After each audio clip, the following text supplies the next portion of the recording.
Students, carbohydrates का हमारा 8th lecture BSc part 3 paper second. इससे पहली क्लास के अंदर अपन ओपन चेन स्ट्रक्चर फ्रुक्टोज का पढ़ चुके थे। अब जिस तरीके से ग्लूकोज का ओपन चेन स्ट्रक्चर के अंदर कुछ फ्लॉज थे, कुछ लिमिटेशंस थी, उसी तरीके से फ्रुक्टोज के अंदर भी कुछ लिमिटेशंस है। लिमिटेशंस बिल्कुल सेम ही है। फ्रुक्टोज सोडियम बाइसल्फाइड के साथ में अडक्ट नहीं देता, जबकि इसके अंदर कीटोनिक फंक्शनल ग्रुप होता है। ये दो स्टीरियो आइसोमेरिक फॉर्म्स के अंदर एग्जिस्ट करता है, alpha D fructose and beta D fructose. Fructose mutarotation दिखाता है और ये अगर फ्रुक्टोज की रिएक्शन हम मिथेनॉल और HCl के साथ में कराएं तो हमें दो स्टीरियो आइसोमेरिक मिथाइल फ्रुक्टोसाइड्स मिलते हैं। इन सभी रिएक्शंस को ओपन चेन स्ट्रक्चर एक्सप्लेन नहीं कर पाया और इसीलिए फ्रुक्टोज के लिए भी पायरेनोज और फ्यूरानोज स्ट्रक्चर दिया गया। जो फ्रुक्टोज का जो पायरेनोज स्ट्रक्चर है वो अब हम ड्रॉ कर सकते हैं, क्योंकि ग्लूकोज के अंदर हमने फिशर प्रोजेक्शन फॉर्मूला से हार्वर्ड्स प्रोजेक्शन फॉर्मूला ड्रॉ किया था। तो ये C2 कार्बन एटम जिसपे कार्बोनिल ग्रुप था एक्चुअली, जो साइक्लाइजेशन से हेमी एसिटल लिंकेज बनाता है और हेमी कीटल लिंकेज बोलेंगे हम इसे, और ये लिंकेज बनने की वजह से ये 6 मेंबर्ड रिंग बन जाती है। और इस 6 मेंबर्ड रिंग के अंदर C2 कार्बन एटम के ऊपर OH on the right hand side, तो अल्फा एनोमर, और OH on the left hand side तो बीटा एनोमर है। इस फिशर प्रोजेक्शन फॉर्मूला से हार्वर्ड्स प्रोजेक्शन फॉर्मूला ड्रॉ किया जा सकता है, जहां पर वो सारे ग्रुप्स जो राइट हैंड साइड पे हैं उन्हें हम रिंग के नीचे, और वो सारे ग्रुप्स जो लेफ्ट हैंड साइड पे हैं उन्हें हम रिंग के ऊपर ड्रॉ करते हैं। तो हमारा अल्फा डी फ्रुक्टोपायरेनोस और बीटा डी फ्रुक्टोपायरेनोस बनता है। बाकी मॉलिक्यूल सेम होता है, खाली ये एनोमेरिक कार्बन के ऊपर OH की पोजीशन अल्फा के अंदर नीचे और बीटा के अंदर ऊपर होती है रिंग के। ये पायरेनोज स्ट्रक्चर था। अब फ्यूरानोज स्ट्रक्चर देखें। जनरली फ्री स्टेट के अंदर फ्रुक्टोज जो है वो पायरेनोज स्ट्रक्चर की तरह रहता है, लेकिन अगर हम डाइसेक्राइड्स के अंदर देखें, जैसे सुक्रोज है, उसके अंदर ग्लूकोज के साथ में फ्रुक्टोज लगा होता है ग्लाइकोसाइडिक लिंकेज से, तो यहाँ पर ये फ्यूरानोज फॉर्म में होता है। इसी तरीके से जो मिथाइल फ्रुक्टोसाइड है उसके अंदर भी ये फ्यूरानोज फॉर्म के अंदर ही होता है। तो फिशर प्रोजेक्शन फॉर्मूला अगर हम अल्फा डी फ्रुक्टोफ्यूरानोज का देखें तो C2 carbon atom intramolecular addition reaction, cyclization reaction हो जाती है विद C5 कार्बन आइटम, और ये 5 मेंबर्ड साइक्लिक सिस्टम बनता है फ्यूरानोज जैसे। इसके अंदर भी हम वही करते हैं जो हमने ग्लूकोज के अंदर किया था। हम दो वाल्टन इन्वर्जन करते हैं, CH2OH इधर, H इधर, और ये साइक्लिक रिंग नीचे आ जाती है। अब वो सारे ग्रुप्स जो राइट हैंड साइड पे है वो नीचे, और वो सारे ग्रुप्स जो लेफ्ट हैंड साइड पे है उन्हें हम ऊपर ड्रॉ करके फ्रुक्टोफ्यूरानोज बना लेते हैं। ये अल्फा डी फ्रुक्टोफ्यूरानोज जहां पर OH इस नीचे है रिंग के, और बीटा डी फ्रुक्टोफ्यूरानोज जहां OH ऊपर है रिंग के। इस तरीके से हम फ्यूरानो स्ट्रक्चर भी बना सकते हैं। और प्रोमिनेंटली अगर हम बात करें सुक्रोज के अंदर, तो ये फ्यूरानो स्ट्रक्चर के अंदर ही प्रेजेंट होता है। अब चेयर कॉन्फर्मेशन के अंदर देखें और देखें कि अल्फा और बीटा फ्रुक्टोज में से कौन सा ज्यादा स्टेबल होगा। तो यहाँ जब हम कॉन्फर्मेशन की बात करते हैं तो जो अल्फा डी फ्रुक्टोपायरेनोज हम ड्रॉ करें, हम ये देखिए हमने C1 कॉन्फर्मेशन लिखा है इसके अंदर।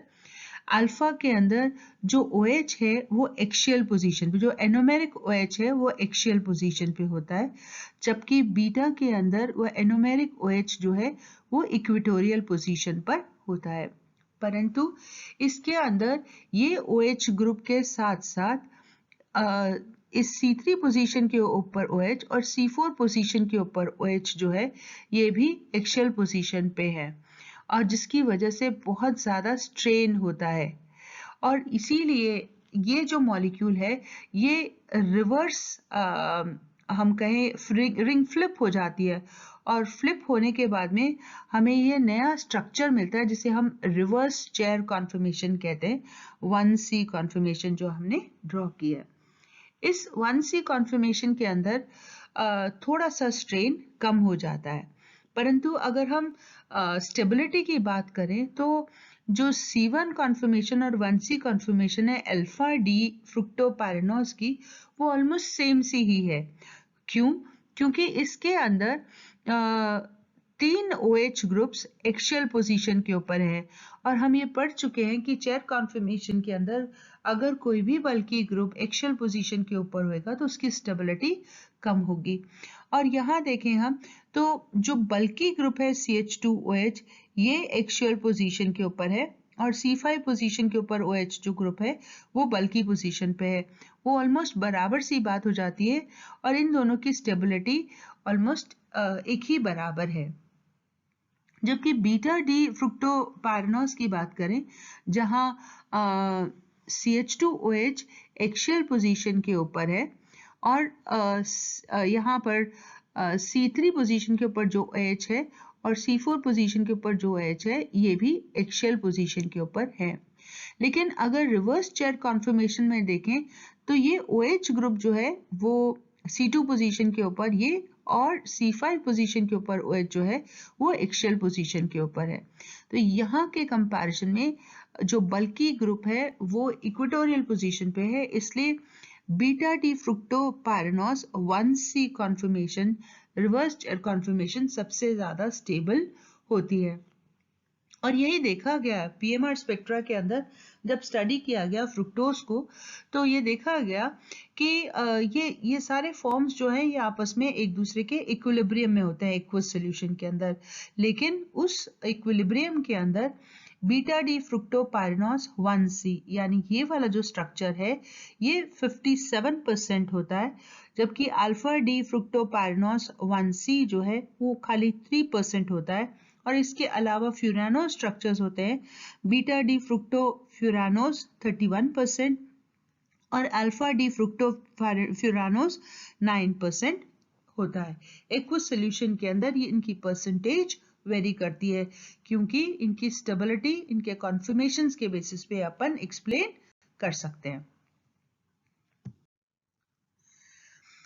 अब आइए ये रिएक्शन पढ़ते हैं epimerisation of an aldose, that is conversion of D-glucose to D-mannose।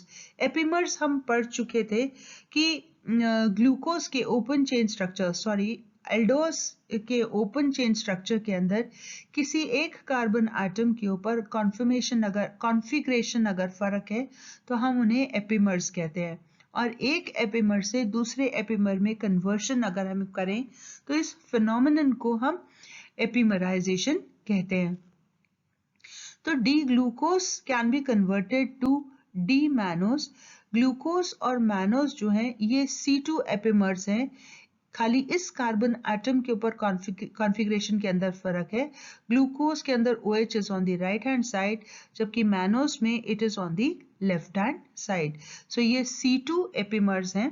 इनको कन्वर्ट करने के लिए जो तरीका रिएक्शन हम यूज करते हैं उसके अंदर पहले हम ग्लूकोज को ब्रोमीन वाटर के साथ में ऑक्सीडाइज कर लेते हैं तो हमें एसिड मिलता है और ये एसिड जो है इसको हम पिरिडीन के साथ में हीट करते हैं तो हमें इक्विलिब्रियम मिक्सचर मिलता है दो एपिमेरिक एसिड्स का, यानी ग्लूकोनिक एसिड ये और मिनोनिक एसिड ये।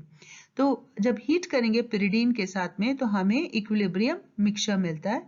इस इक्विलिब्रियम मिक्सचर को हम सेपरेट कर लेते हैं और फिर हीट करते हैं हम तो हमें इवेपोरेट करते हैं इसको ड्राइनेस तक तो हमें गामा लेक्टोन मिलता है और इस गामा लेक्टोन को हम फर्दर रिड्यूस करते हैं सोडियम अमलगम के साथ में तो हमें कॉरस्पॉन्डिंग एल्डोज शुगर मिलता है यानी मैनोज मिलता है। ग्लूकोज डी ग्लूकोज से डी मैनोज मिलता है। एक और तरीका है जिससे हम एपिमराइजेशन कर सकते हैं और ये नेम रिएक्शन है और नेम रिएक्शन की तरह ही एग्जामिनेशंस में पूछी जाती है, लॉबरी डी ब्रॉन वेनिकिनस्टीन रीअरेंजमेंट। जब ग्लूकोज को हम कॉन्सेंट्रेटेड अल्कली सॉल्यूशन के साथ में ट्रीट करते हैं तो वो येलो होती है पहले, फिर ब्राउन होती है और फिर फाइनली वो रेजिनस मास के अंदर कन्वर्ट हो जाती है। लेकिन अगर हम ग्लूकोज को डाइल्यूट अल्कली के साथ में ट्रीट करते हैं तो हम देखते हैं कि हमें ग्लूकोज, फ्रुक्टोज और मैनोज का इक्विलिब्रियम मिक्सचर मिलता है और इस रिएक्शन को हम लॉबरी डी ब्रॉन वेनिकिनस्टीन रीअरेंजमेंट कहते हैं। ये कन्वर्जन जो होता है ये एक्चुअली एक इंटरमीडिएट के थ्रू होता है जिसे हम 1,2-इन डायोल कहते हैं। हम मैकेनिज्म पढ़ते हैं। पहले रीअरेंजमेंट के अंदर transformation of D glucose to D mannose, that is epimerisation reaction. Alkali, mild alkali की प्रेजेंस के अंदर ये जो C2 कार्बन एटम के ऊपर प्रोटॉन है, ये या हम कहें अल्फा प्रोटॉन जो है कार्बोनिल ग्रुप के अल्फा पोजीशन के ऊपर, इस प्रोटॉन को ये अल्कली अब्स्ट्रैक्ट कर लेता है और हमें एक एनायन मिलता है, कार्बन आयन मिलता है जिसे हम इनोलेट आयन कहते हैं। और ये इनोलेट आयन जो है ये रेजोनेंस स्टेबलाइज्ड आयन है। देखिए ये रेजोनेंस स्टेबलाइज्ड आयन है और ये इनोलेट आयन बनता है। ये इनोलेट आयन जो है इसके अंदर इस C2 कार्बन एटम के ऊपर अब एसिमेट्री नहीं है ना, it is not asymmetric anymore. और इसके अंदर अगर रीप्रोटोनेशन होता है तो रीप्रोटोनेशन दोनों तरफ से हो सकता है। अगर सेम साइड से रिप्रोटोनेशन होता है तो हमें ग्लूकोज मिलता है, जबकि बैक साइड से रिप्रोटोनेशन होता है तो हमें मैनोज मिलता है। यानी हमें इक्विलिब्रियम मिक्सचर मिलता है जिसमें ग्लूकोज भी होता है और मैनोज भी होता है। लॉबरी डी ब्रॉन वेनिकिनस्टीन रीअरेंजमेंट में जो फ्रुक्टोज मिलता है उसके बनने को स्टडी करते हैं। जो इनोलेट आयन मिला, जो ये रेजोनेंस स्टेबलाइज्ड इनोलेट आयन है, ये इस इनोलेट आयन के अंदर ये जो हमारा ऑक्सीजन है इट गेट्स रीप्रोटोनेटेड है ना। इस इनोलेट आयन जो हमें बना प्रोटॉन के रिमूवल के बाद में वो वापस से रीप्रोटोनेट हो जाता है C1 कार्बन एटम के ऑक्सीजन के ऊपर। और अगर ये ऐसे प्रोटोनेट होता है तो हम देखते हैं कि it will convert into in diol. ये एक और इंटरमीडिएट डेवलप हुआ, ये इन, और क्योंकि दोनों कार्बन 1 और 2 के ऊपर OH हैं, it is in diol that is formed. इस इन डायोल के अंदर से अल्कली की प्रेजेंस में ये C2 कार्बन एटम के ऊपर जो OH है इसमें से H एब्स्ट्रैक्ट हो जाता है और फिर हमें एक एनायन मिलता है जो कि फिर से रेजोनेंस स्टेबलाइज्ड है विच changes into a carbon ion. देखिए इलेक्ट्रॉन्स का शिफ्ट ऑब्जर्व करिए और हमें ये कार्ब एनायन मिलता है। और फिर एक और स्टेप के अंदर ये कार्ब एनायन रीप्रोटोनेट हो जाता है, तो रीप्रोटोनेशन से जो हमें मॉलिक्यूल मिलता है वो फ्रुक्टोज है। तो deprotonation, removal of proton and वापस से reprotonation leads to formation of fructose. अब बात करते हैं 5 कार्बन एटम शुगर की। स्ट्रक्चर ऑफ डी राइबोज, ये बहुत इंपॉर्टेंट कॉन्स्टिट्यूएंट है राइबो न्यूक्लिक एसिड का, RNA का। मॉलिक्यूलर फॉर्मूला इसका C5H10O5 और इसके अंदर भी एक CHO ग्रुप है और 4 OH ग्रुप्स या हाइड्रोक्सिल ग्रुप्स हैं। ये इसका ओपन चेन स्ट्रक्चर जिसे हम फिशर प्रोजेक्शन फॉर्मूला के अंदर डाल सकते हैं और हम देखते हैं कि ये जो OH हैं तीनों, जो 3 एसिमेट्रिक कार्बन एटम्स के ऊपर हैं, ये OH सेम साइड के ऊपर है। इस राइबोस का भी फ्यूरानोज और पायरेनोज स्ट्रक्चर बनाया जा सकता है और बिल्कुल उन्हीं लाइंस के ऊपर जैसे हमने ग्लूकोज और फ्रुक्टोज का बनाया, और हम देखते हैं कि अल्फा डी राइबोफ्यूरानोज और अल्फा डी राइबोपायरेनोज बनाया जा सकता है। Pyranose by intramolecular cyclization of C1 with C5 carbon atom, and furanose structure with intramolecular cyclization from C1 to C4 carbon atom. देखने में आया है पीएमआर स्पेक्ट्रा के बेसिस के ऊपर एक्वस सोल्यूशन के अंदर इन स्ट्रक्चर्स की जो परसेंटेज है वो वेरी करती है, और इसके अंदर सबसे ज़्यादा बीटा डी राइबोपायरेनोज होता है विच इज़ 56%, जबकि alpha D ribopyranose is only 20%, alpha D ribofuranose is only 6% and beta D ribofuranose is 18%, और इसमें 0.02% ओपन चेन फॉर्म है। ये इक्विलिब्रियम के अंदर होते हैं, एक्वस सॉल्यूशन के अंदर ये परसेंटेजेस नोटिस की गई हैं।